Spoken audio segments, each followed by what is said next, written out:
SER Podcast. En la cadena SER, Hora 25. Pablo Tallón.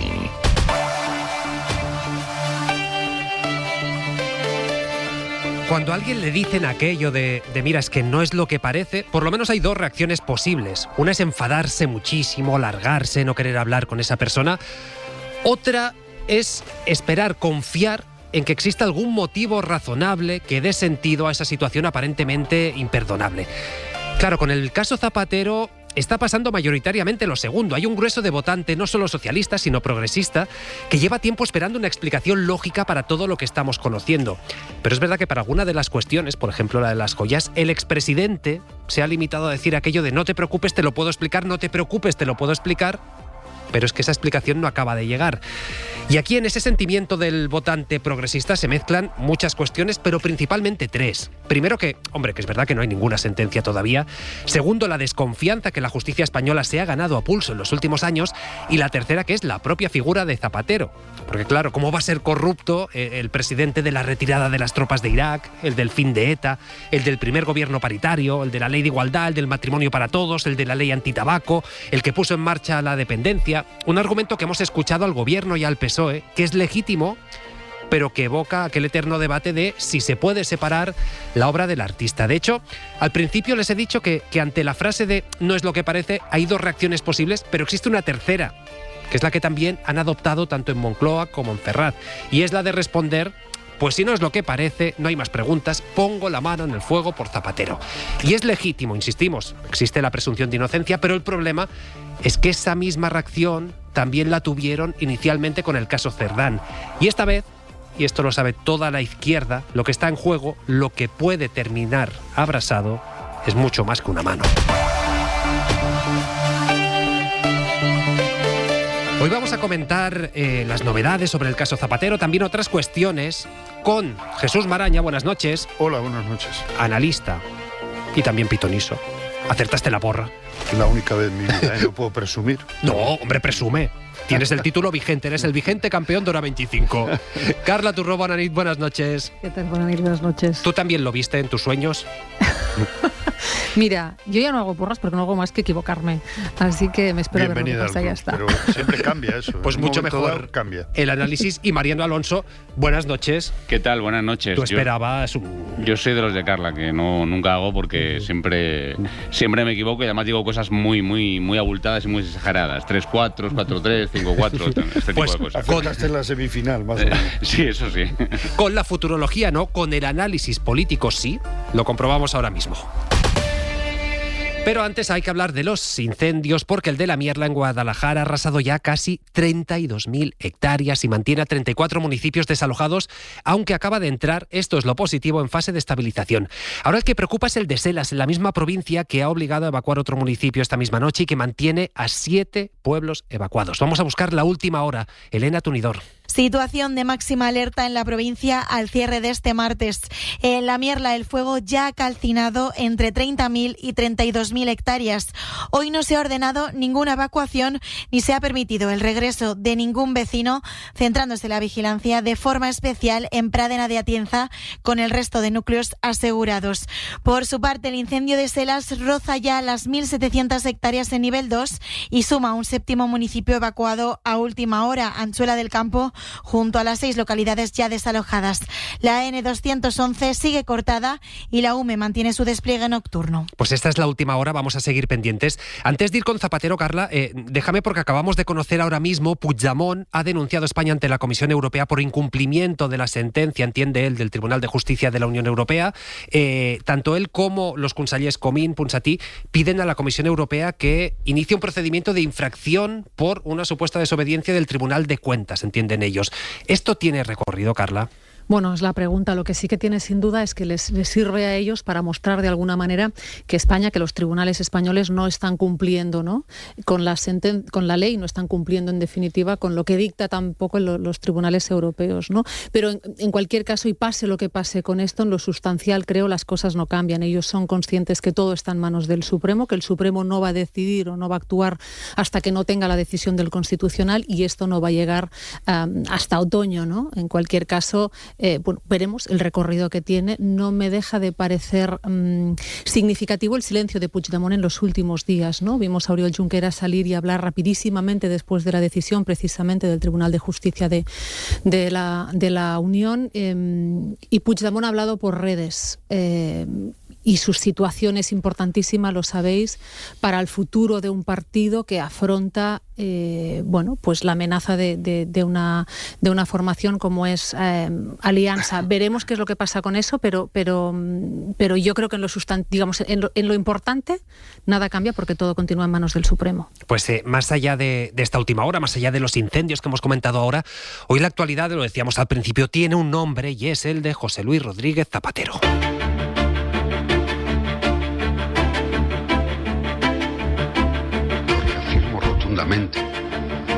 No tuve ninguna intervención, no hablé con nadie, absolutamente con nadie del sector público sobre el rescate de Plus Ultra. Pues bien, el amigo del expresidente, o examigo, Julio Martínez, hoy le ha desmentido ante el juez, ha asegurado que Zapatero sí que jugó un papel clave en este rescate de la aerolínea durante la pandemia, en este préstamo de más de 50 millones de euros, y también ha afirmado que por esta gestión Plus Ultra pagó a la empresa de la que Zapatero presuntamente era socio en la sombra una comisión de €500,000. Eso sí, Miguel Ángel Campos, buenas noches. Hola, ¿qué tal? Muy buenas noches. Martínez también ha reconocido que no sabe si el exlíder socialista llegó a realizar alguna gestión con algún miembro del gobierno o con algún trabajador público. Efectivamente, Julio Martínez no ha sabido decir si Zapatero ejerció algún tipo de influencia ni ante quién en el gobierno o en la SEPI para el rescate. Dice que no hablaron de ello pese a la amistad entre ambos. Al respecto, solo ha dicho que fue Zapatero quien le comunicó vía WhatsApp la concesión del crédito pocos días antes de que la SEPI lo aprobase, pero no ha podido aportar evidencia alguna porque borró sus WhatsApps con Zapatero. Además de la ausencia de pruebas, la declaración de Martínez choca con su propio mensaje recogido en un informe de la UDEF dirigido aquel día a Camilo Ibrahim, magnate vinculado a Plus Ultra. En ese mensaje, Julito avanza a Ibrahim que la SEPI le acababa de comunicar la concesión del rescate. A él, no Zapatero. Julio Martínez ha insistido en que Zapatero era el jefe en la sombra de su empresa Análisis Relevante, que participó en su creación y aunque no aparecía en el accionariado, era quien definía la estrategia y aportaba clientes, por lo que el juez le ha definido como un mero correveidile del expresidente. Martínez dice que fue Zapatero quien le dijo que le iban a llamar desde Plus Ultra y que más tarde tuvieron lugar los trabajos para buscar el rescate por el que la aerolínea abonó el 1% de aquellos 53 millones. Algo más de 500.000 euros. Julio Martínez ha confirmado los pagos de su empresa a Zapatero y a las hijas por trabajos de maquetación, aunque finalmente no hicieran nada. Había acordado una iguala de 3.000 euros mensuales hasta 2025, con independencia del trabajo realizado. Zapatero insistirá en que los trabajos fueron efectivamente ejecutados, tendrá que aportar la documentación que lo acredite y alegará que esos pagos son subjetivos, que dependen de lo que el cliente esté dispuesto a abonar, no de un precio de mercado.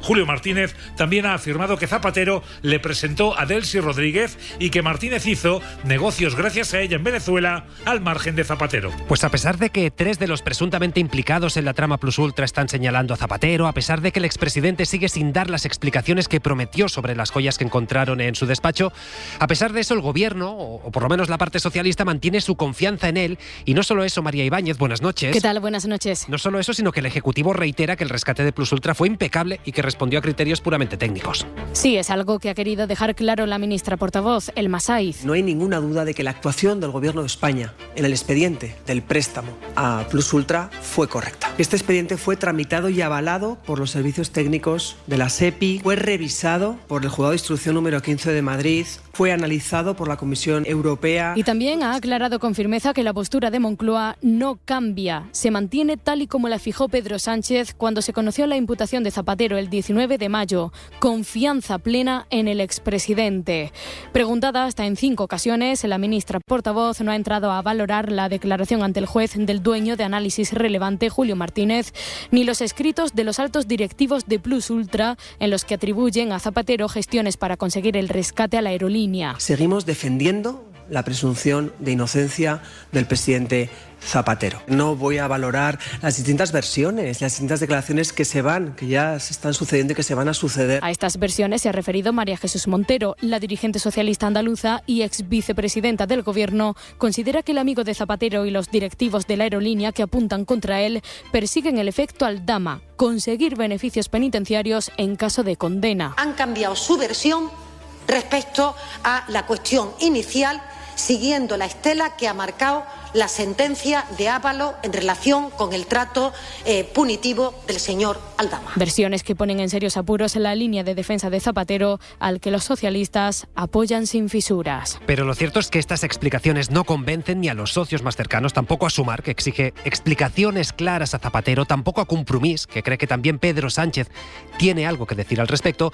Y después está el Partido Popular. Josué Coyo, buenas noches. ¿Qué tal, Pablo? Buenas noches. El PP y la extrema derecha, que sin necesidad de esperar a la sentencia, es decir, simplemente con la declaración de unos acusados, ya sostienen sin lugar a dudas que el actual gobierno es cómplice de corrupción. Sí, para el PP la declaración de Julio Martínez, así como el escrito presentado por la dirección de Plus Ultra, son los elementos que probarían la línea de puntos trazada entre Zapatero, Sánchez y el actual gobierno. No es nueva esta tesis cocinada en Génova, pero ahora los populares ponen encima de la mesa, como hacía esta mañana Esther Muñoz, una relación que afectaría de lleno al Ejecutivo. Es que Zapatero y Sánchez son lo mismo. Es que han trabajado siempre en el mismo equipo. Es que todo lo que han hecho lo han hecho juntos. Es que el rescate no se podría haber producido si alguien no le dijo que sí a Zapatero. Zapatero llamó a algún ministro o al propio Sánchez y le dijo: hay que rescatar esta aerolínea. Y el gobierno dijo sí. Por lo tanto, las dos confesiones no solo apuntalan a Zapatero, es que señalan a Moncloa. Y aunque tampoco es novedosa su postura, Vox también ha dado por hecho que lo que vamos conociendo del caso Zapatero ahonda más en la debilidad del gobierno, con Sánchez, según la portavoz de la ultraderecha, Pepa Millán, como el artífice de esta corrupción. Zapatero sería el líder de una macrotrama, pero podemos asegurar sin temor a equivocarnos que Sánchez es su socio y que es el artífice de la peor corrupción hasta ahora conocida. Y también es interesante ver la postura de Sumar frente a la defensa inicial que hicieron de Zapatero. Ahora el socio de coalición no compra la tesis de Moncloa y creen que el expresidente tiene que dar más explicaciones. Yolanda Díaz hablaba tras el Consejo de Ministros de la preocupación de la ciudadanía. El presidente Zapatero tiene que dar explicaciones y lo creemos firmemente, porque es verdad que hay inquietud y hay tristeza y hay mucha preocupación en la ciudadanía de nuestro país. Incluso Pablo, el diputado de Compromís, Alberto Ibáñez, ha exigido a Sánchez más explicaciones sobre el caso Zapatero. Pues escuchábamos al gobierno decir ha sido 100% limpio el rescate de Plus Ultra, respondía a criterios técnicos. Escuchábamos al PP decir no, aquí hubo una llamada, rescátame la aerolínea, y el Consejo de Ministros lo hizo. Para poner luz, para no confundir, jefe de Nacional de la SER, Guillermo Lerma, buenas noches. ¿Qué tal? Buenas noches, Pablo. Vamos a ordenar un poquito lo que ha pasado, porque es verdad que la confesión de los empresarios vuelve a poner el foco sobre el rescate de Plus Ultra, pero fue la UDEF, es decir, la Policía Nacional, quien en su informe ya apuntaba posibles irregularidades, Guille. Sí, su teoría es que Plus Ultra accedió a esos 53 millones de euros gracias a la influencia ejercida por Zapatero y por su amigo Julio Martínez, todo a través de esa consultora Análisis Relevante, con quien la aerolínea suscribió un contrato por el que se comprometían a pagar el 1% del importe de esa ayuda pública, pero lo cierto es que en ninguno de los informes de la UDEF ni en los autos la policía o el juez concretan sobre qué funcionarios se ejerció esa presión ni cuál es la resolución administrativa que se alteró gracias a la mediación del expresidente. Lo que sí enumeran los investigadores, Guille, son una serie de indicios sobre esa presunta supuesta influencia de Zapatero y Julio Martínez, Indicios. Sí, indicios por un lado de la existencia de esa influencia, como por ejemplo los mensajes que se intercambiaban los directivos de Plus Ultra, en los que hablan de tocar puertas a nivel político para conseguir ayudas que evitasen el hundimiento de la aerolínea por la crisis de la COVID. Las comunicaciones evidencian que se exploraron dos vías, una para llegar al entonces ministro de Transportes, José Luis Ábalos, y la segunda para acceder al expresidente Zapatero, que es la que la UDEF considera que tuvo éxito. Para la policía, un indicio más de esa influencia es la carta que uno de los directivos de la aerolínea mandó al Banco Santander para solicitar acceso a un crédito ICO, siguiendo las instrucciones del expresidente del gobierno. Otro de los hechos por los que los investigadores creen que Plus Ultra pagó a través de Análisis Relevante para conseguir esa influencia es el grupo de WhatsApp en el que, además del amigo del expresidente, estaban dos de los ejecutivos y donde se iban informando de las gestiones que solicitaba la SEPI para cumplir con los requisitos de acceso a esa financiación. Los investigadores creen, además, Pablo, que gracias a la relación establecida con Análisis Relevante, Plus Ultra tuvo acceso a un canal de información privilegiado porque supo, por ejemplo, de la concesión de la ayuda varios días antes de que el Consejo Asesor de la SEPI adoptase su decisión. Julio Martínez se lo comunicó al presidente de la aerolínea por mensaje en su escrito ante el juez. El amigo de Zapatero asegura que fue el propio expresidente quien se lo comunicó a él. Escuchábamos, Guille, antes al gobierno decir: es que la adjudicación fue 100% técnica, en base a criterios técnicos. ¿De qué criterios hablamos, Guille? Pues los créditos estaban diseñados para empresas que fuesen consideradas estratégicas y que sufriesen una situación de crisis sobrevenida a consecuencia de la pandemia, no por otras cuestiones previas. Hubo en su momento, y lo sigue ahora, un debate sobre si Plus Ultra, una aerolínea pequeña que cubría principalmente 4 rutas, debía ser o no considerada estratégica. El gobierno lo defendió, asegurando que el sector del transporte aéreo en su conjunto lo era y que por eso hubo otras 4 compañías de este tipo que accedieron a esos fondos. Las empresas tenían que cumplir una serie de requisitos previos. La UDEF solo pone en cuestión uno de ellos en su informe, que es el hecho de que Plus Ultra estuviese al corriente en el cumplimiento de las obligaciones tributarias. La empresa presentó 2 certificados acreditando esa condición, pero los investigadores lo cuestionan porque en ese momento tenía concedido un aplazamiento de una deuda con la Seguridad Social de casi $500.000 euros. Eso para la Seguridad Social equivale a estar al corriente de las obligaciones con ese organismo. El gobierno insiste en que todo el proceso de concesión de esa ayuda fue limpio y seguía criterios administrativos. Aseguran que, por ejemplo, todo fue tramitado y avalado por los servicios técnicos de la SEPI, contó con el asesoramiento de asesores financieros y jurídicos externos que avalaron el rescate. Fue también revisado por un juzgado de instrucción en Madrid que decidió sobreseer ese caso porque no había todavía indicios de delito sobre el rescate, y aseguran que también fue analizado el rescate por la Comisión Europea, que no halló irregularidad en el régimen de ayudas del Estado. Lo cierto es que la Comisión Europea lo que evaluó fue el marco de ayudas, no en concreto la concesión de ese préstamo a Plus Ultra, que sí que pasó, por ejemplo, el filtro del Tribunal de Cuentas, que dio el ok y que concluyó que la operación era legal. Pues este es el marco. Guillermo Lerma, jefe de Nacional de la SER, gracias como siempre. Hasta luego, gracias. Que hay que decir que puede ser que el rescate fuera 100% técnico, 100% legal, y eso no excluye a que si Zapatero intentó influir, eso pudiera ser constitutivo de delito. En cualquier caso, abro el análisis contigo, Jesús. ¿Hasta qué punto corre riesgo el gobierno y por extensión la izquierda de abrazarse con este caso Zapatero? Bueno, yo la expresión esta de poner la mano en el fuego siempre me ha parecido muy arriesgada, sea quien sea, ¿no? Porque es muy difícil que al 100% alguien tenga todos los datos, todo el conocimiento para asumir ese riesgo. Dicho esto, ayer a estas horas, tras conocerse el escrito que Julio Martínez, alias Julito, presentaba ante el juez, yo creo que se puede comprobar, la conclusión de la inmensa mayoría de los medios era: Julio Martínez deja en evidencia a Zapatero. Señala a Zapatero como lo que decía el primer auto del juez Calama. El vértice, la cúspide y tal de una trama en el rescate Plus Ultra y en los cobros derivados de las comisiones de esto.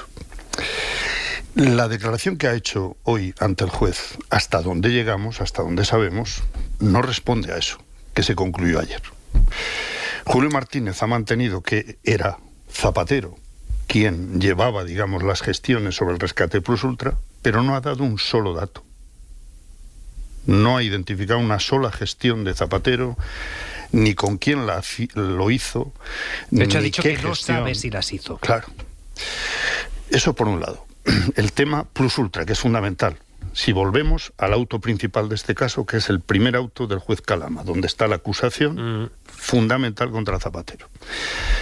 Por lo tanto, su socio, supuestamente íntimo amigo, pagador, no lo olvidemos, pagador de los emolumentos que habría supuesto la gestión sobre Plus Ultra. Bueno, no da datos, dice que no sabe qué gestiones, si es que las hizo, Zapatero sobre Plus Ultra. Segundo, desvincula en la declaración a Zapatero sobre la cuenta o sociedad de Dubái. Desmonta, por tanto, el delito de blanqueo de capitales ligado a cuentas en paraísos fiscales.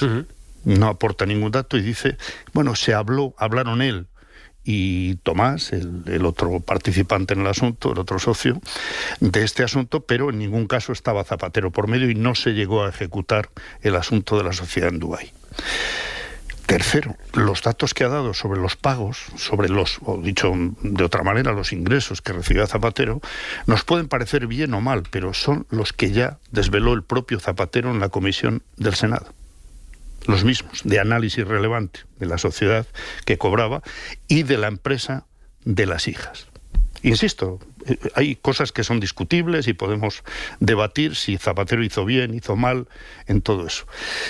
Pero lo más grave, a mi juicio, de las acusaciones que pesan y siguen pesando sobre Zapatero, la declaración ante el juez del principal testigo en este asunto, en ese sentido, no han dejado más preocupado seguramente a Zapatero, porque es que realmente han desmontado parte de la acusación principal.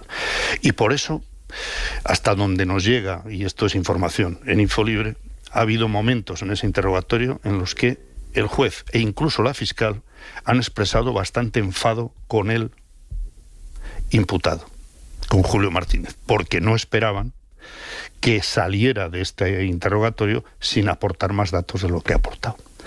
Es decir, si Julio Martínez esperaba hacer una especie de aldama y de pasar por ser el testigo de cargo de un proceso y salir bien librado de él, yo creo que en esto queda recorrido. Porque vamos a ver lo que se aporta y lo que no. Mariano, ¿lo ves igual? ¿Está Zapatero hoy más tranquilo que ayer? Bueno, en fin, los estados de ánimo de todos fluctúan según los días, ¿no?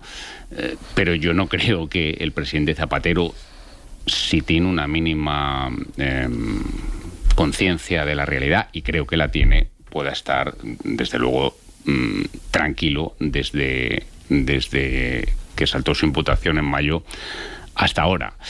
Varias puntualizaciones, Jesús. Julio Martínez no es supuestamente un íntimo amigo de Zapatero, es, según Zapatero, un íntimo amigo de Zapatero, con el que salía a correr, al que les presentó Javier de Paz, que un importante directivo de empresario, directivo de Telefónica, que fue en su día líder de las Juventudes Socialistas y que es un íntimo amigo de Zapatero. Les presentó además cuando todavía estaba en la Moncloa, en el último año del mandato del presidente. Sobre lo que yo tampoco conozco, evidentemente, la declaración de hoy es a puerta cerrada y bueno, habéis aportado información en Infolibre y se ha aportado información en otros medios. Lo que yo he entendido de lo que ha dicho Julio Martínez hoy sobre la supuesta sociedad offshore en Dubái es que se planteó la cuestión, que se hizo en una comida, creo que en el restaurante Portonovo, que es la que Zapatero decía no recordar o no tener en la agenda, y que efectivamente finalmente no fructificó. Pero hasta donde yo sé, Julio Martínez sí ha dicho que, en fin, que esa posibilidad estuvo sobre la mesa. Y más allá de eso, yo entiendo otra medio puntualización. Yo creo que Julio Martínez ha dicho que él no sabe ante quién me dio Zapatero o ante qué persona del gobierno habló Zapatero. Que no sabe si lo hizo. Que no sabe si lo hizo. En cualquier caso, en fin, ¿ante quién puede, del gobierno, ante qué miembro del Consejo de Ministros puede hablar Zapatero? Hombre, la pregunta, por favor, se contesta sola, ¿no? Casi sería, se puede hacer casi al revés la pregunta, ¿con qué miembro del Consejo de Ministros no puede hablar Zapatero? No, en fin, vamos a utilizar una expresión un poco coloquial. ¿Con qué miembro del Consejo de Ministros no tiene mano Zapatero? ¿Con qué miembro incluso de la administración socialista no tiene mano o no tiene ascendente o no tiene autoritas Rodríguez Zapatero? En fin, creo que la pregunta se contesta solo. Pero además, lo que falta es la prueba, basar, ¿no?, en eso un procedimiento judicial. Bueno, el procedimiento... O sea, que puede hablar con 22 miembros del gobierno, bien, pero es que estamos hablando de acusaciones muy graves. Sí, pero es evidente... Habrá que concretarlo, ¿no? Bueno, pero es evidente que Zapatero tiene una autoritas sobre los miembros de este gobierno, singularmente sobre los miembros socialistas de este gobierno, que no tiene Felipe González, por ejemplo. Me parece que eso es una realidad absolutamente incuestionable. Pero a lo que quería ir, yo creo que el testimonio de Julio Martínez pone en evidencia todas las mentiras de Zapatero. ¿Qué análisis relevante? Poco más o menos él era una cosa de la que no sabía nada, que le contrataron y demás, que del rescate de Plus Ultra él jamás se ocupó, entre otras cosas, la carta al vicepresidente del Santander, y cuando un banco recibe una carta diciéndole que en nombre de fulano de tal, seguro que ese banco se preocupa de averiguar si efectivamente quien le envía una carta citando un nombre está autorizado a dar ese nombre. Y luego el asunto de las hijas. El otro día hablábamos aquí de la familia Cerdán trabajando sin cobrar, perdón, al revés, cobrando sin trabajar. Me traicionó al subconsciente porque mi experiencia es esa, no es la de la familia Cerdán, y parece que la familia Zapatero se apunta a esta moda, ¿no? Las hijas de Zapatero, a través de su empresa, se nos ha dicho que maquetaban informes. Por cierto, al mismo tiempo, el presidente Zapatero ha dicho que muchos de esos asesoramientos eran verbales. La maquetación de asesorías verbales, pues en fin, es un triple salto mortal, ¿no? Pero en cualquier caso, se dice que a partir de un determinado momento se les pagó por no hacer nada. Hombre, esto creo que afecta a la reputación, a la imagen del presidente Zapatero, y no creo que pueda dejarle tranquilo, ¿no? Carla. Yo ayer cuando todos vimos la noticia que vimos, pensé justamente, que es un revés evidente, ¿no?, a la defensa de Zapatero, un revés mayúsculo, porque lo que viene a decir, y lo que se ha dicho hoy también, es que él estaba marcando los pasos a seguir en aquello que desembocó, ¿no?, en el rescate de Plus Ultra, cuando hemos escuchado en voz del propio Zapatero negar que él supiera nada. Y creo que hoy la clave para mí era ver la concreción de esa declaración. ¿Qué es lo que decía exactamente? Porque un proceso judicial va de cosas concretas, de pruebas concretas, ¿no? Y me parece muy significativo que no se hayan mostrado los WhatsApps, es decir, que no se hayan mostrado esas conversaciones y que no se haya dicho con quién habló Zapatero de la administración, ¿no? Yo de esto no sé nada. Me parece significativo en el sentido de que es un relato que va mucho más en la línea de ser autoexculpatorio para el propio Martínez, que no de aportar datos concretos que puedan perjudicar al expresidente. Y entiendo la pregunta que ahora se hacía, nos tienen que venir a contar con quién tenía ascendencia en el Consejo de Ministros. Nosotros lo podemos dar por hecho en una tertulia radiofónica, pero en un proceso judicial uno tiene que aportar pruebas de culpabilidad, porque en caso de que no existan pruebas, el principio fundamental es que se resuelve a favor del reo, ¿no?, porque existe la presunción de inocencias. Y yo creo que para mí hay tres claves, ¿no? La primera, eso, ¿qué cosas concretas habrá contra Zapatero? ¿En qué cosas concretas él medió para que se hiciera ese rescate? La segunda, si él medió, ¿consiguió algo a cambio? Es decir, no quita que pueda haber tráfico de influencias, pero es distinto, sin quitarle gravedad, que haya tráfico de influencias a que se haya, llenado los bolsillos con dinero público, ¿no? Y tercero, una tercera cuestión que me parece relevante, no solo por la declaración de hoy, sino por las que puedan venir, que es cómo se regula la figura del delator, ¿no? Lo vimos en el caso Aldama y creo que también hay una lectura ahí de decir, la jurisprudencia a lo mejor debería entrar a concretar exactamente qué debe entrar y qué no debe entrar, y cuáles son los límites en esa figura. Pero perdón, yo creo que eso está bastante regulado y Aldama no es el único delator, como tú has dicho, Carla, de la historia judicial española. Hay otros que están teniendo menos fortuna mediática estos días, pero que también están, por ejemplo, David Marjaliza, uno de los hombres más importantes en la trama púnica, que fue socio de Granados, hizo lo mismo. Es decir, y hay infinidad de casos, incluso casos que no son políticos, donde existe esa figura que está regulada, que es la de, el delator, el arrepentido, como lo queramos denominar, que nos guste o no, y hombre, tiene una cierta lógica. Sí, tiene lógica, claro, porque se consigue el trofeo de caza mayor, digamos, en muchos casos. Claro, que se incentive efectivamente que haya esa figura para efectivamente, ir a la mayor. Es digamos, un mal menor, como tú has explicado, que asume la justicia. Por lo tanto, yo creo que está regulado, que a ello obedece, evidentemente, como ha quedado judicialmente Aldama en la sentencia del caso Ábalos, pero a ello también obedece, insisto, por ejemplo, el caso de David Marjaliza, que fue muy señalado, ¿no? Y que igualmente era culpable de la corrupción del caso Púnica, pero que se benefició de haber sido la persona que se arrepiente y que señala, digamos, para entendernos, a sus antiguos compinches de banda. Jesús, muy breve para rematar. Bueno, yo no estoy de acuerdo en que esté bien regulado la figura del delator y además, y sobre todo no está bien definido, y además a raíz de la sentencia del caso Ábalos y el tema de Aldama se complica mucho más, porque se han hecho comparaciones, pero no es lo mismo un delator que denuncia un caso de corrupción desde dentro o desde fuera, pero que denuncia un caso, que quien se beneficia de reducción. Claro, que alguien que es pillado en un caso de corrupción y entonces para protegerse a sí mismo y reducir su pena acusa a otros. Y entonces cuando acusa a otros, que puede ser muy lícito y efectivamente puede favorecer la caza mayor, por decirlo así, tiene que aportar datos que demuestren que su testimonio es básico o las pruebas que aporte son básicas para acusar al de más arriba. Yo tengo serias dudas de que en el caso de Aldama eso haya ocurrido y vamos a ver en el caso de Julio Martínez si esto es así o no. Desde luego, en lo que ha pasado hoy no lo es, a mi juicio. Y luego quería contestar a 2 o 3 matizaciones que me hacía María. Muy rápido. Muy rápido. A ver, el tema de análisis relevante es que, insisto, los pagos de esa empresa ya los cuantificó el propio Zapatero. Insisto, podemos entrar en otro debate, en otra discusión de lo que es feo, no es feo, lo que usted quiera, pero hablamos de lo que es delito o no es delito, que es de lo que estamos hablando aquí. Pero se habla de la creación de la empresa, no solo de los pagos. Zapatero se desvinculó de la creación de la empresa. Julio Martínez dice que es que la empresa se crea por él, básicamente. Pero no ha aportado un dato, insisto, de por qué se crea esa empresa y por qué la crea Zapatero, teóricamente ligada al rescate Plus Ultra.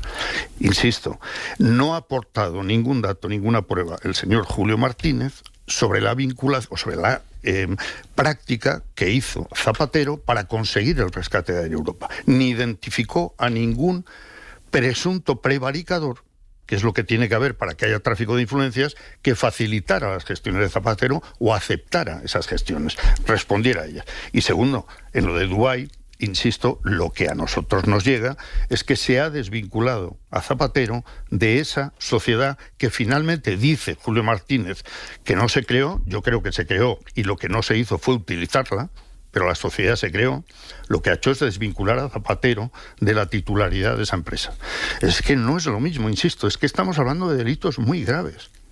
Entonces una cosa es lo que nos parezca bien o mal y otra cosa es que se liquide como se liquidó a mi juicio en el primer auto de este caso sobre Zapatero y estábamos a la espera de pruebas. Y una de las fundamentales, insisto, era el testimonio de Julio Martínez.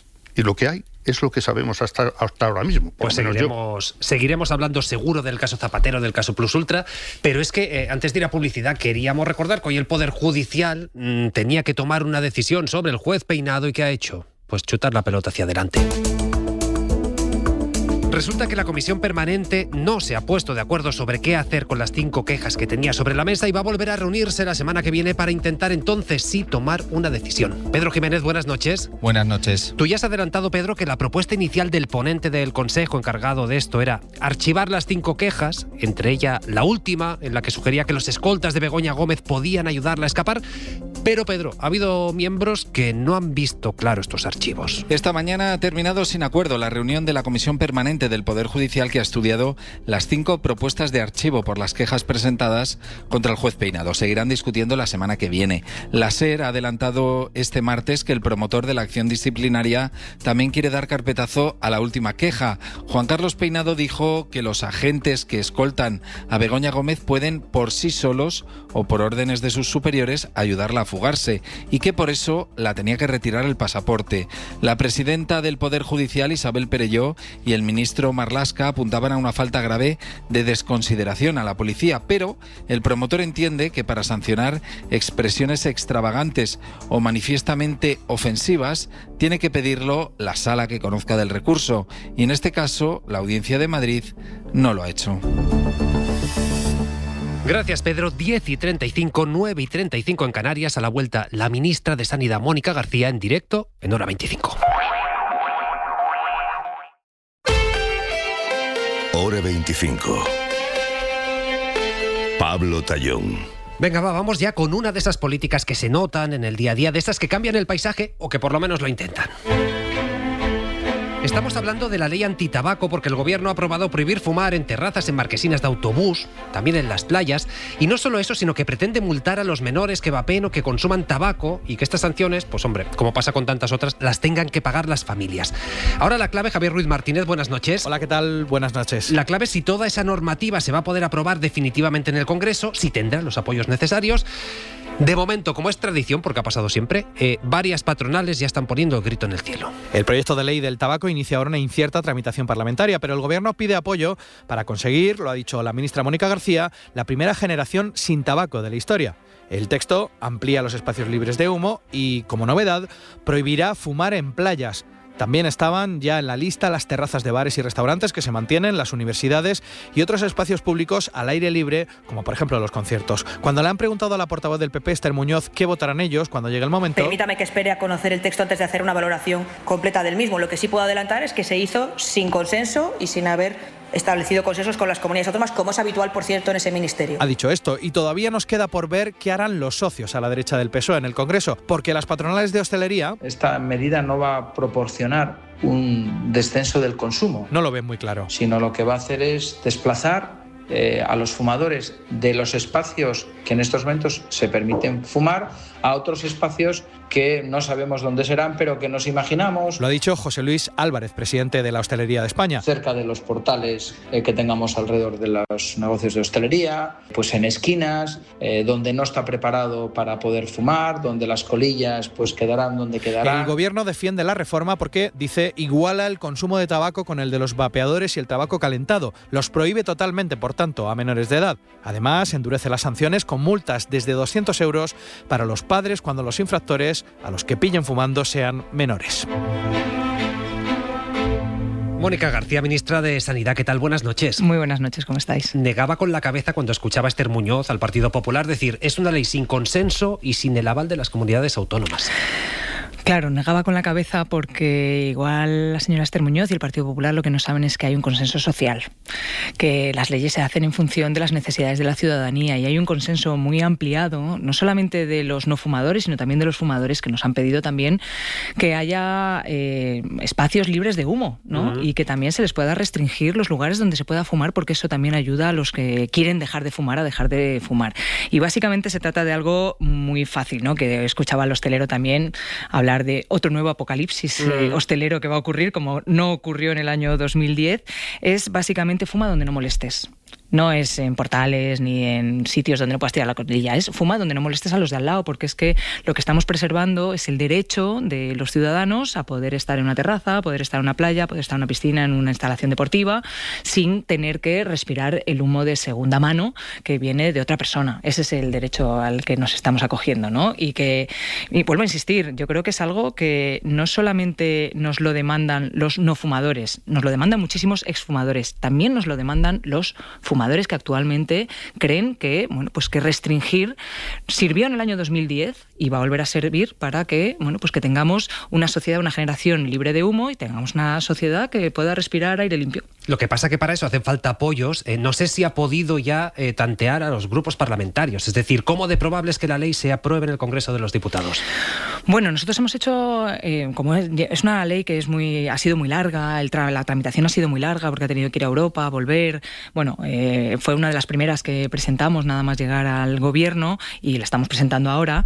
hemos tenido algunos contactos. Lo que pasa es que no hemos tenido pues el contacto de qué es lo que van a hacer con el texto último que hemos presentado hoy en el Consejo de Ministros con la última vuelta. Pero vuelvo a insistir, si de verdad nos creemos que los políticos somos los representantes de los ciudadanos, en la ciudadanía hay un consenso, hemos aprendido de esa ley del año 2010 en la cual aprendimos que no iba a haber ningún apocalipsis, que básicamente la gente que es fumadora, respetablemente fumadora, tiene que respetar también a aquel que no quiere fumar, que no quiere inhalar el humo ni las emisiones que emite otro ciudadano. Básicamente es una cuestión de respeto, de derechos y de intentar seguir avanzando, seguir siendo un país que es vanguardista, que fue vanguardista en la lucha contra el tabaco y alinearnos con con la demanda social que tenemos ahora mismo. ¿Tiene datos que respalden la demanda social o es una percepción?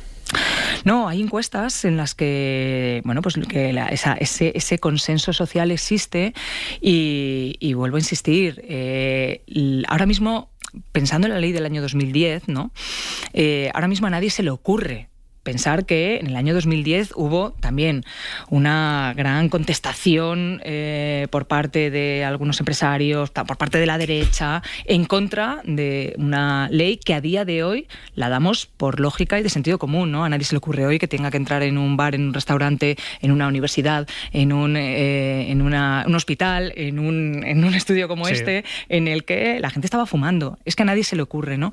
Y pues eso tenemos que seguir avanzando y dando pasos. Y sobre todo también tenemos que dar pasos porque la industria ha dado sus pasos y ha abierto otras puertas, otros dispositivos, ¿no? Que es a los que ahora tienen más acceso los jóvenes, ¿no? Y entonces hay países que han prohibido directamente el consumo de una generación entera y nosotros hemos apostado por ir poco a poco dando pasos de concienciación social para que en un futuro tengamos generaciones que no consideren que fumar ni vapear sea cool ni que sea sano. ¿Por qué no ha ido a este tipo de medidas como el Reino Unido, de los nacidos a partir de X año dejan de poder comprar tabaco? ¿Por qué no se ha ido más allá? Bueno, ahora mismo no pueden comprar tabaco y lo que no pueden tampoco es consumir. Cuando tengan 18. Lo decías ahora, ¿no? Porque a la misma consecuencia se pueden llegar por muchas vías, ¿no? Y yo creo que dentro de los programas de salud pública, a pesar de que vosotros habéis puesto énfasis en que la prohibición de esta ley, de las multas, realmente la ley, el eje fundamental no está en multar ni a los menores, ni está en perseguirles, ni nada, sino en crear esa conciencia social y en crear esos derechos que tenemos como ciudadanos de primero conocer, de estar bien informados. La ley también incluye prohibiciones a la publicidad y a la promoción, ¿no? No solamente en los medios habituales, sino también en las redes sociales, los influencers, etcétera.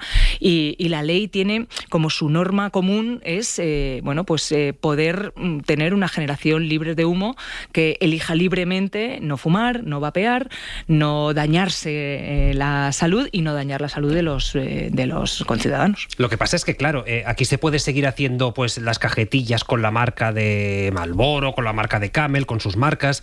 Vemos países como Irlanda, donde comprar un paquete de tabaco te cuesta 18 euros, aquí te cuesta 5 o 6 euros. Veíamos lo que decíamos antes, Reino Unido, que ha dicho, no, yo quiero generación y la quiero por ley, esta generación sin humo. ¿Por qué no se ha atrevido a ir más allá si hay un consenso social y si hay la convicción de que hay que acabar con el tabaquismo?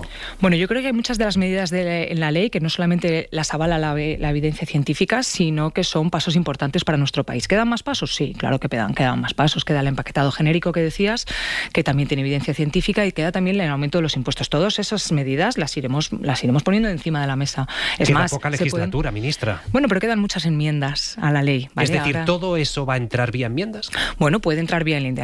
Ahora ya depende de los grupos parlamentarios, ¿no? Porque eso ya ahora mismo estará en el Congreso. Pero sí, son medidas que nosotros en un principio también pusimos encima de la mesa. Lo que pasa es que, pues algunas hemos considerado que por los tiempos y tal, necesitábamos que salieran ya y que sean medidas que creo que son muy importantes, ¿no? Los espacios libres de humo, la regulación de los vapeadores y los nuevos dispositivos a las mismas normas y las mismas reglas que el tabaco.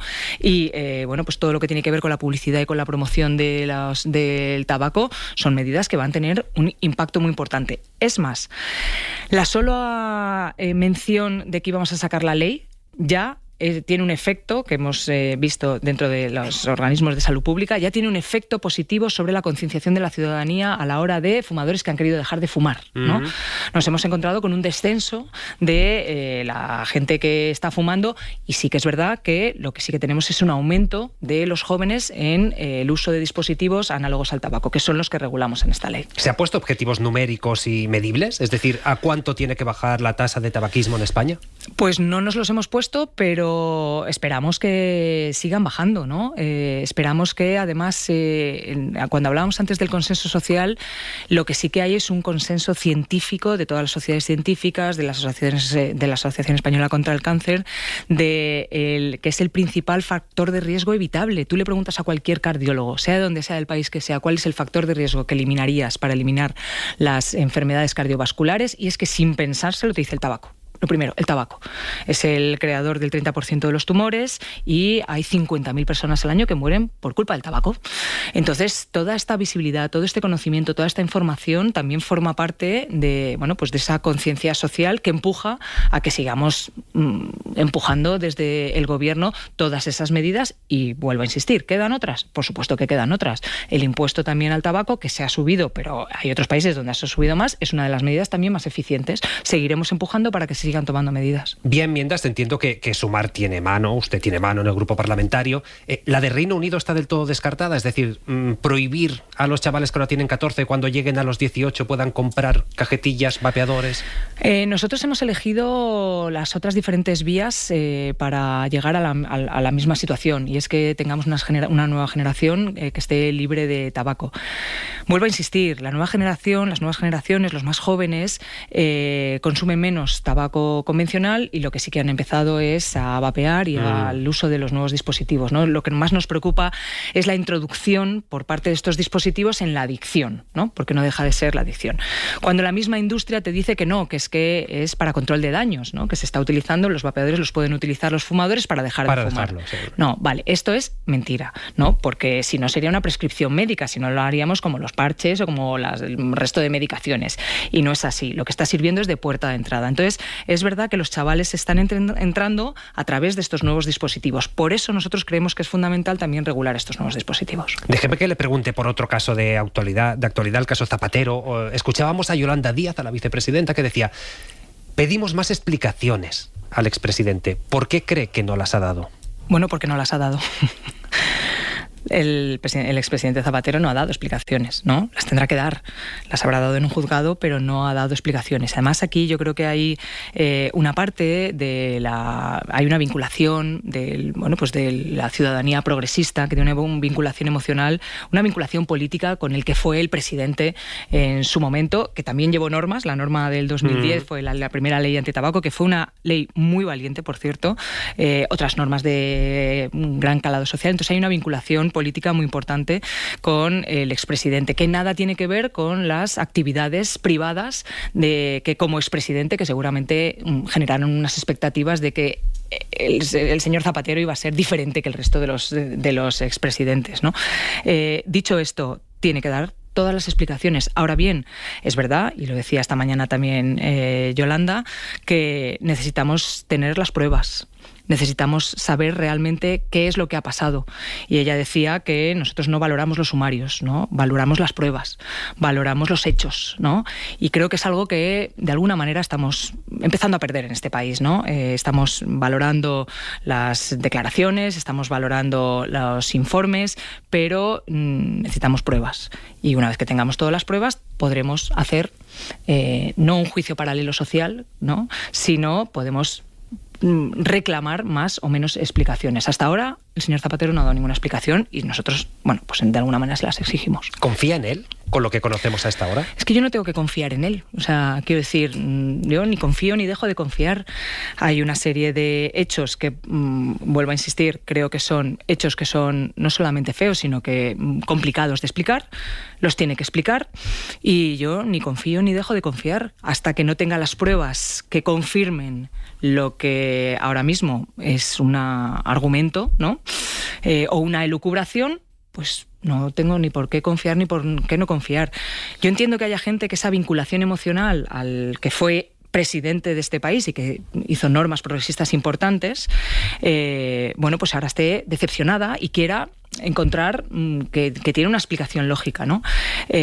Nosotros venimos de una tradición política, de una izquierda transformadora que surge en el año 2012 el 15M, de impugnar de alguna manera también un modelo económico que también venía fruto de ese Partido Popular y ese Partido Socialista, con el que había una impugnación también social, ¿no? Entonces, pues tendrá que dar las explicaciones y tendrá que cumplirá o no cumplirá las expectativas de aquellos que confían o no confían en él, ¿no? Pero yo no tengo ni por qué confiar ni dejar de confiar. Sí me gustaría confiar en la justicia. Sí me gustaría confiar en la justicia y saber que a cada una de las personas, con la presunción de inocencia que necesitamos todos, se le va a dar un juicio justo con pruebas que son verídicas, ¿no? Y que son realmente contundentes, lo suficientemente contundentes para que, si tienen que juzgarle, que le juzguen. Y si no tienen que juzgarle, que no le juzguen. Usted no formaba parte del Consejo de Ministros que aprobó el rescate, pero sí ese espacio, esta izquierda transformadora que citaba Unidas Podemos. ¿Tiene la certeza de que fue 100% en base a criterios técnicos, como hoy decía la portavoz? Bueno, yo tengo la certeza de que durante la pandemia se rescataron varias aerolíneas, varias empresas. En el rescate en concreto de estas aerolíneas fueron con un concepto que también se ha hecho con otras serie de crisis, que es a través de préstamos, sí, ¿no? Que si no me equivoco ha devuelto casi todo y faltan, no sé si son 450.000 euros, me puedo equivocar, a través de un préstamo. Tengo la certeza de que todas las iniciativas, ya sean de préstamos, ya sean de rescate, tienen que pasar por una serie de requerimientos jurídicos y requerimientos técnicos, que eso no se lo puede saltar ningún Consejo de Ministros, ¿no? Y eso es lo que puedo tener la certeza. Hasta aquí no tengo nada más que decir, ¿no? Yo confío en que todos esos elementos técnicos y jurídicos que eran precisos para llevar a cabo esas operaciones, que no fue solo la de Plus Ultra, sino fue la de otras 4 aerolíneas más, 3 aerolíneas más y otras tantas empresas que se tuvieron que rescatar durante la pandemia, pues se hicieron conforme al ordenamiento jurídico y conforme al ordenamiento técnico. Déjeme que le pregunte también por sumar, porque el espacio ahora mismo está, podríamos decir, descabezado. En otoño, en septiembre, quieren empezar a ordenarlo. ¿Tiene usted algún nombre en la cabeza de quién le gustaría como cabeza de lista, aunque no le diga quién es? Yo diría que el espacio llevamos ordenándolo ya unos cuantos años, ¿vale? Sí, un par de años. Casi una década. No, fíjate, en el 2023 nos presentamos como una coalición de siglas, ¿no? Y desde el año 2023, que pudimos revalidar el gobierno de coalición, por cierto, y por el cual podemos hacer estas políticas progresistas antitabaco, podemos hacer también la ley contra la privatización de la sanidad, la universalidad de la asistencia sanitaria, los copagos, etcétera, etcétera, etcétera. Me podría pasar aquí toda la noche, pero también nos sirvió esa coalición para hacer un espacio común de fuerzas progresistas que nos entendemos, que nos comprendemos y que nos respetamos. Y eso lo hemos ido construyendo y eso lo tenemos. Y creo que eso es algo que no ha tenido nunca este país. Bueno, Podemos estaba ahí dentro. Podemos estar ahí dentro. No sé si se ha respetado, no sé si se ha entendido, no sé si se han... Yo hablo de los que nos hemos respetado y los que somos... O sea, algunos... Bueno, los que estamos en ese espacio, los que hemos mantenido ese espacio, estamos manteniendo primero una coherencia de un espacio en el que las fuerzas progresistas no nos miramos el ombligo y no nos agredimos entre nosotras. Esto, me vas a perdonar, pero no ha pasado muchas veces en nuestro país. Y somos capaces de mirar al futuro, de, por supuesto, defender las políticas progresistas que estamos haciendo desde el Gobierno, defender las políticas progresistas que se han hecho desde muchos espacios de la izquierda transformadora, desde alcaldías y desde diferentes gobiernos durante muchos años, por cierto, con 0 casos de corrupción, y de defender una manera de entender la política. Y eso lo estamos construyendo. Y nunca creo que en este país hemos tenido tanta solidez y tanta fraternidad entre las fuerzas progresistas, ¿no? ¿De verdad? De verdad, sí, de verdad, totalmente de verdad. Nunca hemos tenido tanta fraternidad entre las fuerzas progresistas para encarar no solamente la llegada de la derecha y de la ultraderecha más tramontana, sino para ofrecer a los ciudadanos un programa y un espacio progresista sólido. Yo lo he dicho muchas veces, pero lo vuelvo a repetir porque me gusta. Estamos construyendo la casa común del espacio progresista de la izquierda más transformadora, que ha hecho que se lleven al Consejo de Ministros las políticas más transformadoras y las leyes más transformadoras de este este país y que ha logrado que ahora mismo el gobierno de España sea, bueno, pues no solamente una referencia a nivel moral en el resto del mundo, sino también una referencia de cuáles son las recetas que hay que poner ante la crisis. Las recetas que se ponían en el año 2012, 2013 y que puso no solamente el Partido Popular, sino que también el Partido Socialista de ese momento, pues eran más recortes y seguramente, bueno, cierta laxitud con las privatizaciones, por ejemplo, las recetas que hemos puesto de las diferentes crisis que hemos tenido después de la pandemia son políticas progresistas que han hecho que este país crezca económicamente, crezca en número de trabajadores, tengan las mejores políticas sociales y que seamos capaces de crecer y avanzar como el país progresista que creo que somos. ¿Le gustaría un candidato de fuera de este espacio, de la sociedad civil? ¿Sería bueno como mensaje? Bueno, es que yo creo que voy a decir esto que es verdad y es mentira, ¿no? Todos somos de la sociedad civil. Bueno. Todos venimos de la sociedad civil, sociedad civil, es verdad. Luego otra cosa es que luego ahora ya seamos políticos, porque yo sí que defiendo que la política es el arte de la transformación de las sociedades y yo no denosto los políticos ni los partidos políticos, ¿no? Esto de los partidos políticos. No, los partidos políticos hacemos nuestro trabajo y los hay que los hacemos con vocación de servicio público y con compromiso social. Y lo hacemos así siempre, lo hacemos sin lobbies detrás, lo hacemos sin fuerzas y sin apoyos mediáticos, jurídicos, etcétera, etcétera, y lo hacemos a pulso. Y todos venimos del activismo social, ya sea en sanidad, ya sea en la defensa de la vivienda, etcétera, etcétera. Y sabemos y tenemos muy claro por qué estamos en política y por qué vamos a seguir estando en política. Así que si me preguntas quién va a venir, no te preocupes que alguien lo encabezará, pero siempre será dentro de una terna de hombres y mujeres progresistas que nos hagamos cargo, tanto si es presentándonos si se presentan al Congreso como los que nos presentamos en nuestras fuerzas regionales, hacernos cargo del espacio político y remangarnos y seguir haciendo la mejor de las políticas. Pues Mónica García, ministra de Sanidad, gracias por estar esta noche en Hora 25. Pues un placer. Ahora falta un minuto para las 11, para las 10 en Canarias.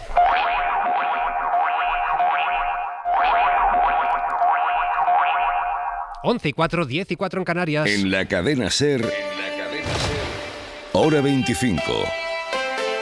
Pablo Tallón. Y veníamos hablando de menores y atención lo que ha pasado en Francia hace pocos minutos. Ha prohibido las redes sociales a los de menos de 15 años, a los chavales, y se convierte así en el primer país de Europa que lo hace. Así que nos vamos hasta París para conocer más detalles. Raquel Villaécija, buenas noches. Buenas noches. La ley se ha aprobado sin sorpresa, pues había un amplio consenso. La han validado las dos cámaras y está previsto que entre en vigor en septiembre, coincidiendo con el inicio del curso escolar. La prohibición afecta a redes como TikTok, Facebook o Instagram. A partir del 1 de septiembre, los menores no podrán crear cuentas nuevas. A partir de enero de 2027 será cuando se verifiquen las cuentas ya abiertas. Todo el mundo tendrá que acreditar su edad. En algunas plataformas, como YouTube, los menores podrán ver vídeos, pero no interactuar con otros usuarios. Francia se convierte así en el primer país de Europa en prohibir las redes a menores, el segundo en el mundo tras Australia. Esta reforma fue propuesta hace años por Emmanuel Macron, que la ha promovido también en Europa. Aún hay dudas sobre cómo se va a aplicar, pues son las propias plataformas las que van a tener que verificar la edad. La ley, además, no solo prohíbe las redes, sino también el uso del teléfono móvil en colegios e institutos. Y estamos en plena ola de calor. Vamos a ver qué nos espera para mañana. Nuria Seró, buenas noches. Hola, muy buenas noches. Después de una jornada tan cálida, también lo será la próxima noche. Será tropical, no se bajarán de los 20 grados tanto en el centro, sur, este peninsular, Baleares, Ceuta, Melilla. Incluso la noche será tórrida, que no se bajen de los 25 grados en muchos termómetros de Baleares, Alicante, región de Murcia y este de Andalucía. Mañana las temperaturas serán un poco más altas que las de hoy, salvo en el este peninsular, donde bajarán para coger carrilla para el jueves, día álgido de esta ola de calor. Mañana en el cielo tendremos calima, especialmente en el centro, sur, este, y por la tarde en el este peninsular tendremos tormentas que irán acompañadas de rachas muy fuertes de viento. Mañana esperamos unas máximas que vayan desde los 28 grados en Cádiz, 33 en Barcelona y 42 previstos en Ciudad Real.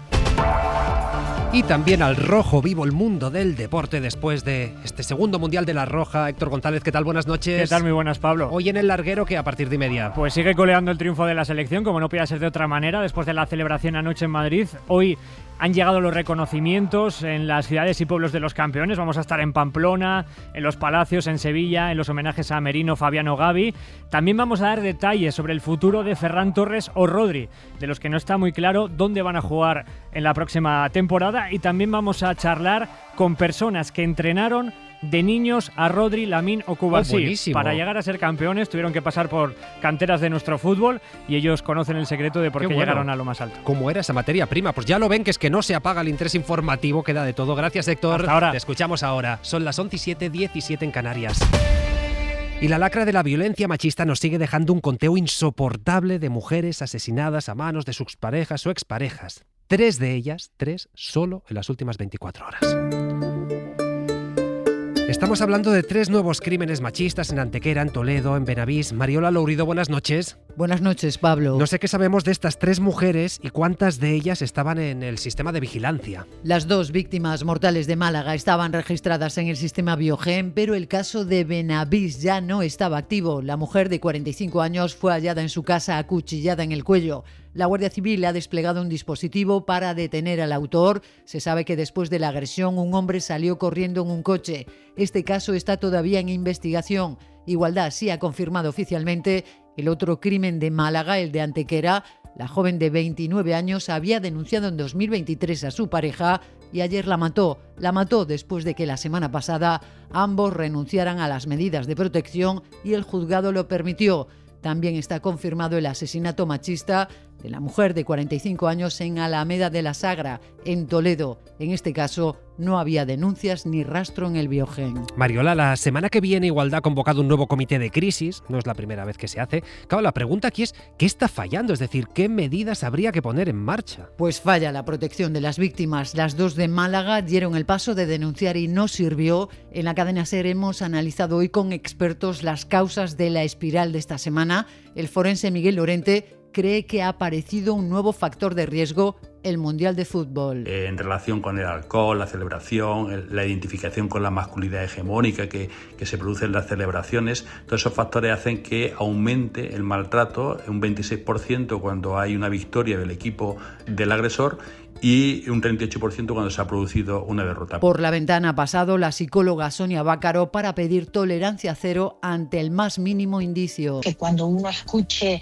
cosas del estilo de te voy a matar o ¿por qué no te callas? O callada estás mejor, etcétera, etcétera, poner freno a esas violencias, la desvalorización, las amenazas cotidianas. Y llamamiento también de la delegada del Gobierno contra la violencia de género, Carmen Martínez Perza. Los entornos son importantísimos, sus familiares, sus vecinos, vecinas, compañeros y compañeras de trabajo, personas que conocen e incluso que están juntos en vacaciones. Podemos estar al lado de esa víctima, acompañarla, que no se sienta sola. 31 mujeres asesinadas este año, el 32% había denunciado, 6 tenían medidas de protección vigentes. El comité de crisis de la próxima semana analizará las circunstancias y los fallos en los últimos asesinatos de julio. Y escuchen esto porque resulta indignante, resulta inexplicable. Hoy hemos conocido más detalles sobre el asesinato machista de Kimberly, que es una mujer de 32 años que murió en mayo a manos de su pareja en plena calle, en Figueras, a plena luz del día. Ya sabíamos que antes de matarla el hombre había sido detenido por intentar agredirla, la había amenazado, no una sino 2 veces. Pero es que hay más. Radio Girona, Carles Couso, bona nit. Hola, buenas noches, Pablo. Hoy hemos sabido que el individuo, mientras estaba detenido, le dijo al policía que lo custodiaba que cuando saliera de la cárcel la iba a matar. Hemos sabido también que desde el año 98 este hombre fue detenido 26 veces, la mayoría de ellas por cuestiones relacionadas con la violencia machista. Y a pesar de eso, Couso, la fiscal del caso, no vio motivos para pedir medidas cautelares. Él salió en libertad y la mató. No sé, Carlas, qué explicaciones dan ante esto. Sí, Pablo, la Fiscalía, que era la única acusación en ese momento porque la víctima no tenía abogado, no pidió ninguna medida cautelar, pese a disponer de un atestado policial con información muy relevante como la que nos acabas de contar ahora. Fuentes de la Fiscalía reconocen que no están satisfechos con la actuación de la fiscal y admiten que es cuestionable no haber pedido medidas cautelares, pero evitan hablar de error. Recordemos, Pablo, la cronología, si te parece. El agresor fue detenido el 17 de mayo por maltratar y amenazar a su pareja. Málaga. Al día siguiente fue condenado en un juicio rápido, pero quedó en libertad con una orden de alejamiento y pocas horas después volvió a agredirla brutalmente. Fue detenido de nuevo. El 19 de mayo, Kimberly no acudió al juzgado para ratificar la denuncia y la Fiscalía no pidió prisión provisional. El juez dejó al hombre en libertad y horas después la asesinó en plena calle de Figueras con un cuchillo. En una de las detenciones llegó a decir delante de agentes que quería matarla y según fuentes policiales, los agentes ya habían intervenido anteriormente en al menos 2 ocasiones por episodios de violencia machista. Tras este caso, la Fiscalía en Girona ha acordado reforzar los protocolos para localizar a las víctimas que no comparecen y averiguar los motivos de su ausencia. Irving Navarro, buenas noches. Hola, buenas noches, Pablo. Él es abogado de la familia de la víctima. ¿Cómo se puede explicar algo así? Bueno, la verdad, a ver, esto explicar así, a grosso modo, es casi imposible. Lo que estamos estudiando poco a poco, a ver qué ha sucedido en esas 72 horas para darle una explicación coherente a la familia. Claro, la familia supongo que no se lo explica. ¿A usted le da alguna explicación plausible la Fiscalía? Porque es cierto que la víctima no se presenta a aquella declaración, pero perfectamente podría haber pedido, pues eso, medidas cautelares, que es lo que dicta el sentido común. ¿Usted ha llegado a preguntar por qué no se pidieron? A ver, yo la verdad que no corresponde realizar ataques personales. Lo que sí cuestionamos es la decisión de no solicitar prisión provisional cuando la Fiscalía era la única acusación y existían antecedentes, quebrantamientos, lesiones, amenazas y una escalada evidente de violencia. La propia revisión que está anunciando la Fiscalía dice que no quieren hablar de error, pero sí que no están conformes vamos a hablar con sus compañeros, pero que en el aspecto del procedimiento, la verdad que lo estamos analizando para que se depuren responsabilidades de qué es lo que ha pasado. Claro, ante algo así no hay consuelo posible, pero me dice, queremos que se depuren responsabilidades.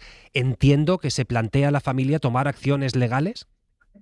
Hombre, es evidente, vamos a actuar con el rigor para que se depure de qué ha fallado, porque varios políticos, incluso la Fiscalía, ya han anunciado que algo ha fallado, por lo tanto no hay consuelo, pero el consuelo de la familia no es la venganza, pero sí esclarecer qué ha pasado. ¿Saben ya por qué vías van a intentar pues esta justicia, por lo menos póstuma, por lo menos esta dignificación?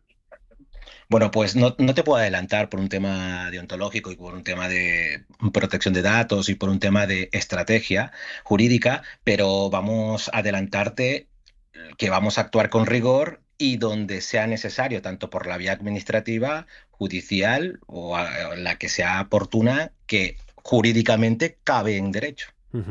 Pues Irving Navarro, abogado de la familia de esta víctima, gracias por estar esta noche en Hora 25. Nada, gracias a ustedes. Que vaya bien. Carla, claro, escuchas testimonios así, casos como este, y es evidente que algo hay que hacer, que algo está fallando. Y algo está fallando desde hace como mucho tiempo, ¿no? Demasiado. El otro día hay una serie que está muy bien que se llama El caso del sable, que está basada en hechos reales de una serie de agresiones sexuales que hubo en Francia durante décadas sin que nadie pudiera detener al culpable y hay un momento en que porque se cometen una serie de errores, ¿no? Y el policía que se había equivocado al final, ¿no? Cuando ve quién es la persona que estaba cometiendo esos delitos, dice, bueno, uno cuando piensa en los errores o en los malos policías piensa en los demás, ¿no? Y no piensa nunca que pueda ser uno mismo. Tú ahora decías estas 3 muertes en las últimas 24 horas, pero es que si hablamos de violencia machista, son más de 1.300 las mujeres que han muerto desde que hay registros. Pensemos en algo de una dimensión parecida. No existe, ¿no? Es que no existe y que no seamos capaces de ponerle freno. Sí que hay una cosa cuando miras los datos que resulta muy evidente, que es que cuando miras qué tienen en común las personas que han agredido físicamente, las personas que han agredido sexualmente, que es que son hombres. Y además son hombres en un porcentaje altísimo. Y a mí es un dato que a veces dudo si hay que poner siempre en la mesa al principio, porque tengo la sensación que cuando tú dices, oye, más del 90% de las personas que cometen estos delitos son hombres, eso es un sitio donde empezar, ¿no? Ahí debemos poner los focos. Hay muchos hombres que se pueden sentir atacados porque estamos en un momento en que yo creo que el feminismo, pues bueno, está en regresión después de unos años de haber ocupado el centro. Y yo no quiero que los hombres se sientan atacados cuando hacemos determinados discursos, porque creo que son parte imprescindible para resolver este problema. Pero necesitamos poner eso en el centro. Estos son casos de delitos que cometen los hombres, y en la base de esta violencia está la violencia patriarcal, ¿no? Y si no entendemos cómo funciona esa violencia patriarcal, no la podremos desactivar. Entonces, podemos hablar de fiscales y podemos hablar del trabajo de los policías y podemos seguir las mujeres hablando y repensando el feminismo. Pero si los hombres no se implican en esto y no son capaces, creo, ¿no? Y no les implicamos en esta lucha, no habrá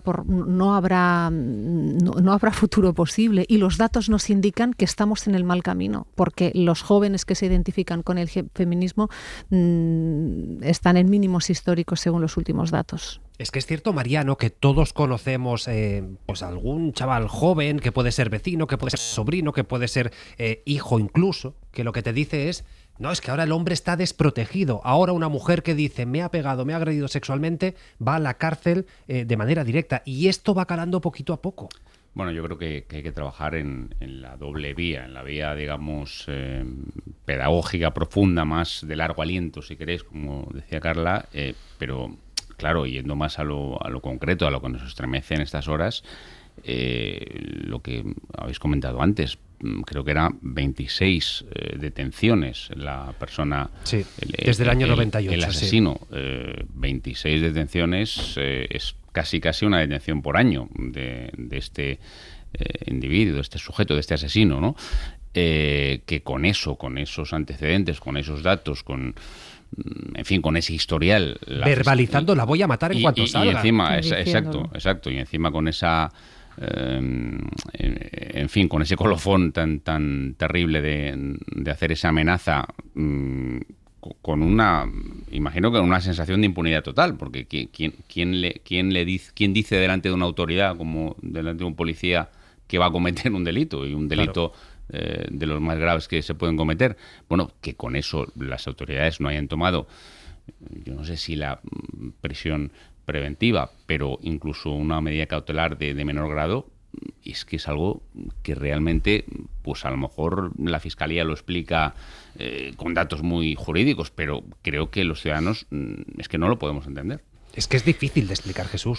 Es muy difícil, sí. Yo coincido con Carla en que hay un factor que es común a los casos que están ya en el sistema Biogen o que han tenido denuncias, etcétera, y los que nadie ha sabido nada, ni ha habido ninguna denuncia. Hay un factor común, que es el patriarcado, que es la sociedad machista, que es lo que todavía no se ha conseguido erradicar de la forma de relacionarnos y de la falta de igualdad hombre-mujer.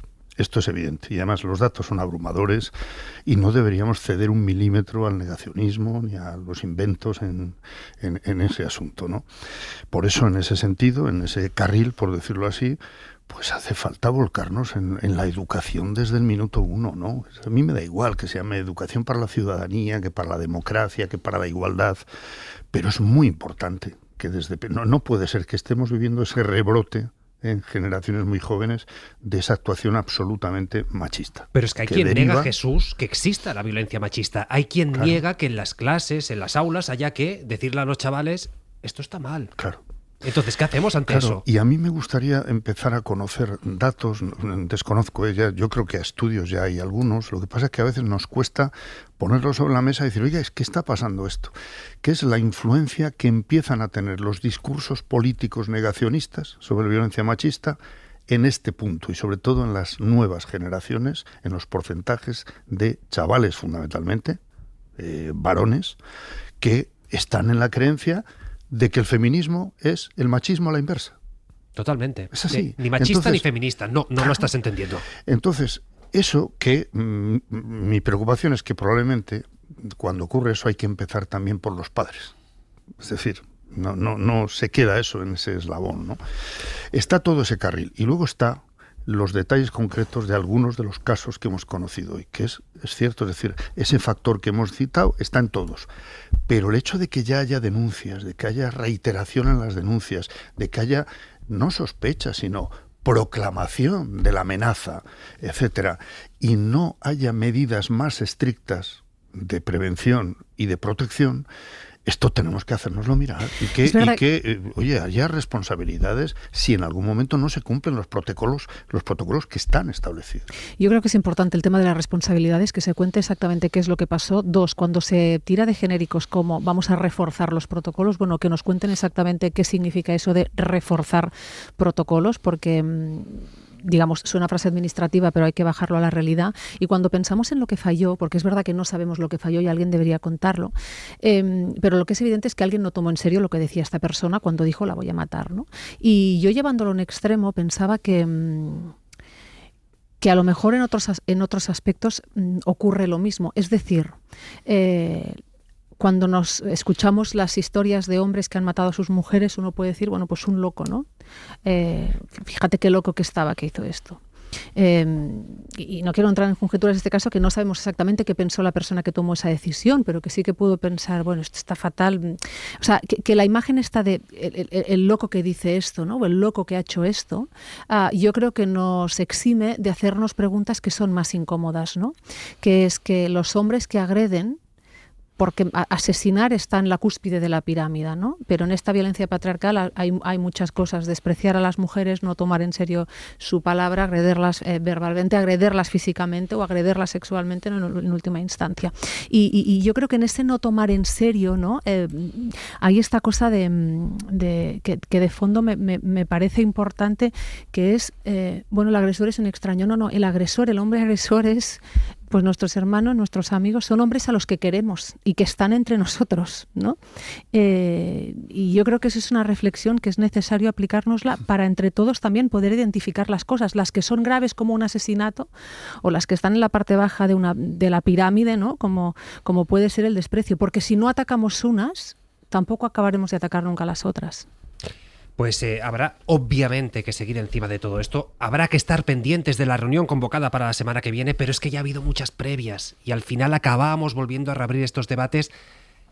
Cuesta encontrar la solución. Hora 25. Pablo Tallón. Y seguimos con Jesús Maraña, Carla Turró, Mariano Alonso. En clave internacional, Donald Trump sigue empeñado en desestabilizar el mundo. El presidente de Estados Unidos no solo nos ha metido en la guerra de Irán, que sigue enquistada con todas las consecuencias, ya lo saben, sino que se prepara para subir la intensidad de su guerra comercial. Pablo Anzola, buenas noches. ¿Qué tal, Pablo? Buenas noches. Y decimos esto porque Trump ya prepara una nueva ronda de aranceles para decenas de países, ahora que va a decaer aquella tasa global del 10% que él puso en marcha en su día, Anzola. Eso es, la Casa Blanca está preparando el terreno para levantar un nuevo muro arancelario a las puertas de que este mismo viernes caduquen los aranceles del 10% que Donald Trump ha usado para sustituir los que fueron declarados ilegales por el Supremo estadounidense. Después de realizar varias investigaciones, la administración ha encontrado ahora en los trabajos forzosos el soporte legal que necesita para blindar con nuevos impuestos la entrada de productos extranjeros. Well, it covers 60 countries, 60, and about 99% of our trade. Es el representante de comercio de la Casa Blanca. Esta misma tarde amenazaba con sancionar las prácticas de trabajo esclavo, decía, que se dan en 60 países y que en la práctica suponen gravar el 99% del comercio estadounidense.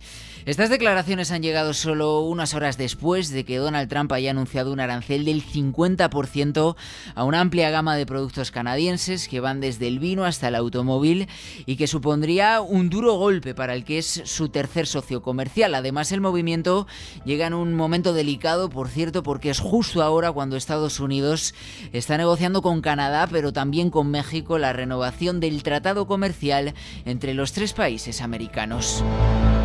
Gracias, Anzola. Claro, Mariano, aquí ya no sabe uno si esto es lo que le llaman un taco, es decir, que Donald Trump amenaza y después da marcha atrás, si es una nueva salida de tono. Cuesta interpretar a Donald Trump, pero Lo que es seguro es que el caos lo va a crear. Sí, bueno, en la cuestión de los aranceles, algo de eso hay siempre, ¿no? De amenaza inicial para luego negociar. Lo vimos en la primera ronda. A mí lo que siempre me llama la atención en esta cuestión es que incluso muchos detractores o algunos detractores de Trump, digamos que le indultan, entre comillas, diciendo, bueno, pero es un hombre que conoce el negocio privado, el business, el comercio. Bueno, no lo conoce en absoluto, porque hablar de aranceles en un mundo donde hoy, pongo el ejemplo, por ejemplo, de unas zapatillas de moda. Pues unas zapatillas de moda pueden tener diseño italiano, mano de obra vietnamita. Totalmente. Y la marca americana. ¿A quién le ponemos el arancel? ¿A quién castigamos? Es decir, creo que es un hombre que no entiende en absoluto tampoco las claves de una economía moderna y evidentemente crecientemente interconectada, ¿no? Lo que pasa, Jesús, es que es el señor que dirige la principal potencia del mundo, que se dice pronto. Sí, que cada movimiento que hace, no tanto las palabras, sino el problema es cuando actúa, ¿no? Y pues decreta un nuevo arancel, ahí sí nos afecta absolutamente a todos, ¿no? Y en ese estaba buscando el dato, porque esta misma semana vi que había salido un informe del propio Departamento de Comercio de Estados Unidos, de los datos de mayo, ¿no? Y analizaba uno de los objetivos que se supone principales de Trump con los aranceles, que es reducir el déficit comercial de Estados Unidos. Bueno, pues la fuente no sospechosa es el Departamento de Comercio de Estados Unidos. El déficit comercial de Estados Unidos aumentó un 42% en mayo de 2026. Fíjate. Es decir, y lo digo, fíjate, casi como un deseo.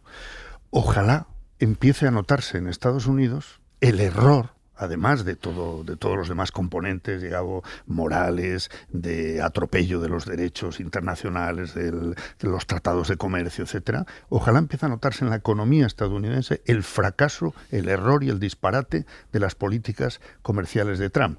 Porque algo, digo yo, en algún momento se notará, por ejemplo, en las elecciones de noviembre. Carla, un minuto, elecciones de noviembre, que él ya está alimentando la teoría de, ojo, a ver si no van a ser limpias. Es muy peligrosa sus últimas palabras, justamente, ¿no? Insistiendo mucho en esa idea. Bueno, déficit comercial negativo, ¿no? Guerra en Irán con efectos devastadores. Yo creo que lo que hay de fondo, y en eso sí que creo que Trump lo tiene claro, es que la hegemonía cada vez más importante de Pekín es una amenaza para el país. Lo que pasa que yo creo que se equivocan en la estrategia. Lo dicen de momento los datos y lo dice la existencia de un personaje como él, pero es verdad que yo creo que él es consciente de que hay una hegemonía que amenaza la propia de Estados Unidos y que por eso pues está donde está y está intentando hacer lo que hace, de momento con resultados nefastos. Ya sí estamos todos temblando, aguantando la respiración y analizándolo hoy con Jesús Maraña, Carla Turró, Mariano Alonso. Gracias a los tres. Gracias, un abrazo, Pablo. Un abrazo, gracias oyentes, también no se vayan, que llega el larguero y mañana más hora 25. Gracias por estar y feliz noche. Hasta mañana.